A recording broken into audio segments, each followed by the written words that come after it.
Madame, mademoiselle, monsieur, bonjour et bienvenue dans notre web-série où nous poursuivons notre rencontre avec Jacques de Fourny, professeur à l'Université de Liège, et nous abordons la thématique de l'économie sociale. Jacques de Fourny, bonjour. Bonjour. La semaine passée, nous avions abordé la thématique du secteur non marchand et une question m'était venue en vous écoutant, c'est finalement est-ce que l'Église n'est pas un peu à l'origine de ce secteur non marchand, elle n'est pas un peu à l'origine de l'économie sociale ? L'Église a joué un rôle pionnier à bien des égards et je crois qu'il vaut la peine de revisiter un peu ces sources de l'économie sociale.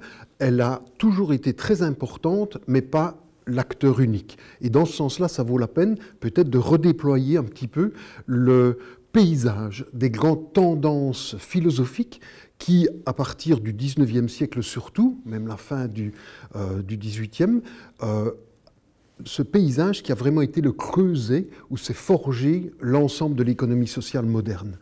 Si on suit une ligne chronologique, il est évident que dès le Moyen-Âge, les monastères notamment, et certaines congrégations religieuses plus que d'autres, se sont véritablement dédiés à l'aide aux plus démunis. Et on pourrait citer des tas d'exemples, que ce soit chez les franciscains, que ce soit dans d'autres congrégations.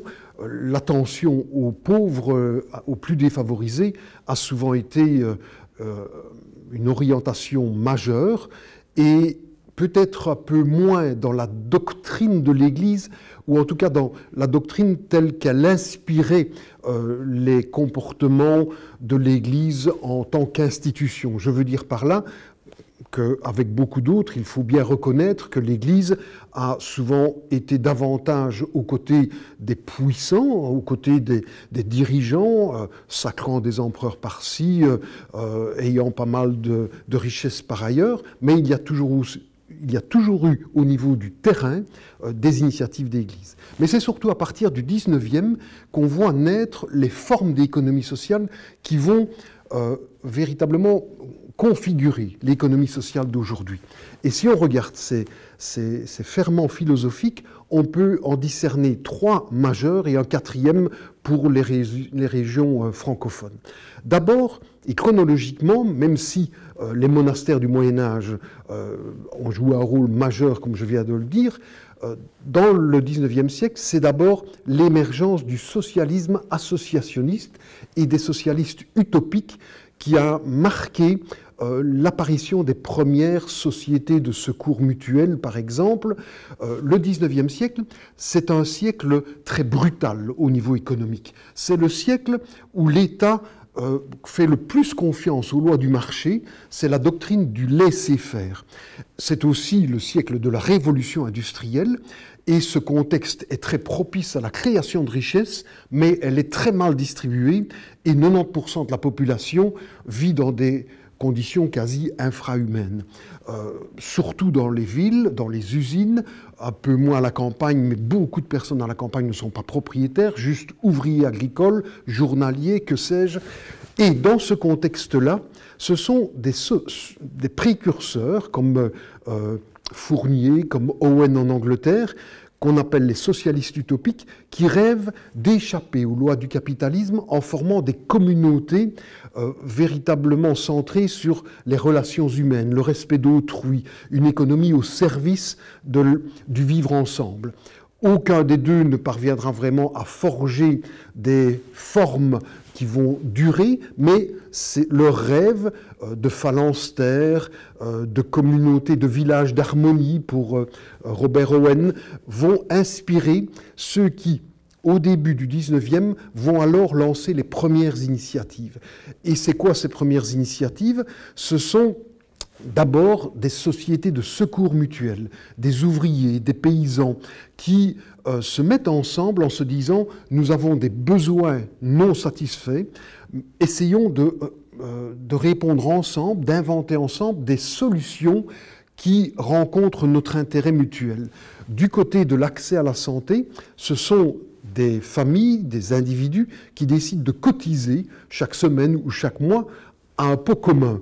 Et quand le père de famille en particulier et plus tard les membres de la famille tomberont malades, eh bien cette caisse de secours mutuel va payer le médecin, va payer les médicaments. Or, chaque groupe va inventer ses règles. Parfois, le pot commun couvre 70%, parfois 100%. Ça dépend du volume des cotisations et des règles de fonctionnement. Ces caisses de secours mutuels, c'est l'invention de l'assurance santé à un niveau associatif. Ça va tellement bien fonctionner que partout en Europe, le paysage va se couvrir de sociétés de secours mutuels.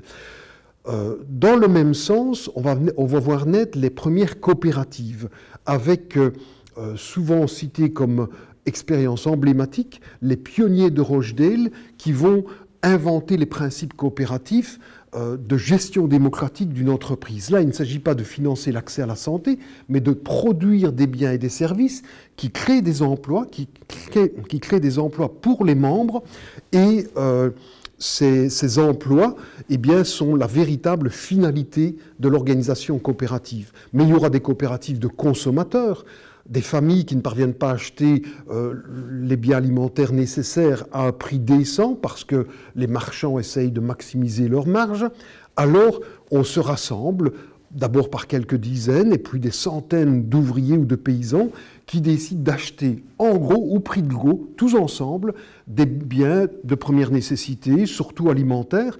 On entrepose ça parfois chez un des membres et puis on redistribue au prix coûtant ces biens alimentaires.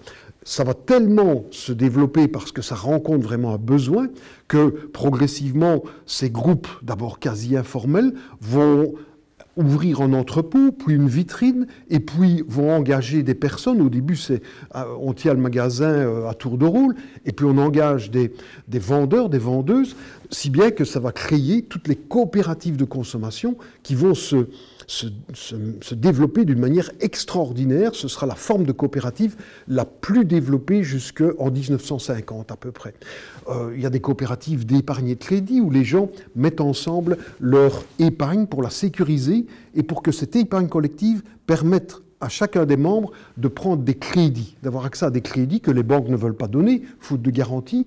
Mais la garantie, c'est la caisse commune, en quelque sorte, de l'épargne du groupe qui permet de donner du crédit, d'octroyer du crédit aux membres, pas tous ensemble, mais les uns après les autres. Donc, dans le creuset du XIXe siècle, ces initiatives sont portées par des socialistes utopiques, mais beaucoup d'entre eux ont une spiritualité. La moitié d'entre eux, à vue de nez, sont aussi inspirés par leur foi, protestante ou catholique. Et puis, dans la deuxième moitié du XIXe siècle, et surtout à partir de Rerum Novarum, aux alentours de 1890, et le pape Léon XIII, l'Église redécouvre en tant qu'institution globale, je l'ai dit, des prêtres au jour le jour dans les paroisses avaient déjà des tas de comportements, je dirais, d'économie sociale, et bien des initiatives étaient lancées par des curés et des vicaires, mais alors là, l'Église en tant que telle affirme la primauté de l'attention aux plus pauvres. Et la consigne est donnée, si je puis dire, ou en tout cas, l'ensemble des chrétiens sont encouragés à vivre au jour le jour avec l'attention aux plus pauvres et à prendre des initiatives. Si bien que se créent des tas de caisses de secours mutuels, des tas de coopératives. À Liège, une des premières coopératives, c'est la coopérative Saint-Joseph. Beaucoup de coopératives prennent le nom de Saint et globalement sont profondément inspirées par la doctrine sociale de l'Église. Je le répète, tous les chrétiens ne se retrouvent pas là-dedans, ils sont tous concernés par ça, mais une bonne partie habite aussi l'autre pilier qui est celle du socialisme. Et à ce niveau-là, je voudrais souligner à quel point il y a des connivences entre ces deux premiers piliers. Quand on dit socialisme, on ne dit pas au XIXe siècle Marx. Marx, dans un premier temps, dit c'est très bien de créer des coopératives, des associations, des mutuelles, mais il défend surtout l'approche ou le combat pour le grand soir, le renversement du capitalisme. Et jusqu'à 1880, les socialistes associationnistes et les chrétiens inspirés par la doctrine sociale de l'Église sont, je dirais, véritablement sur les mêmes initiatives. Bien souvent, il y en a une qui s'appelle socialiste, l'autre chrétienne, mais on est dans les mêmes formes. C'est lorsque, dans le socialisme et dans le parti, dans l'internationale ouvrière, lorsque Marx et les marxistes prennent le dessus sur les socialistes associationnistes, alors le socialisme va devenir plus centralisé. Mais moi j'aime bien noter qu'il y a toujours eu un cousinage entre les initiatives associatives, mutualistes, coopératives de l'Église et le premier pilier du socialisme qui était profondément associatif aussi. Et d'ailleurs, des chrétiens se retrouvaient des deux côtés. Le troisième pilier, c'est le libéralisme social. Dès le XIXe siècle, il y a des patrons qui veulent améliorer les conditions de vie de leurs travailleurs, souvent dans une optique philanthropique. Et il y aura là parfois un peu de la condescendance, un peu de paternalisme, mais il faut reconnaître que le XIXe siècle voit néanmoins toute une série de patrons, dont évidemment certains sont chrétiens.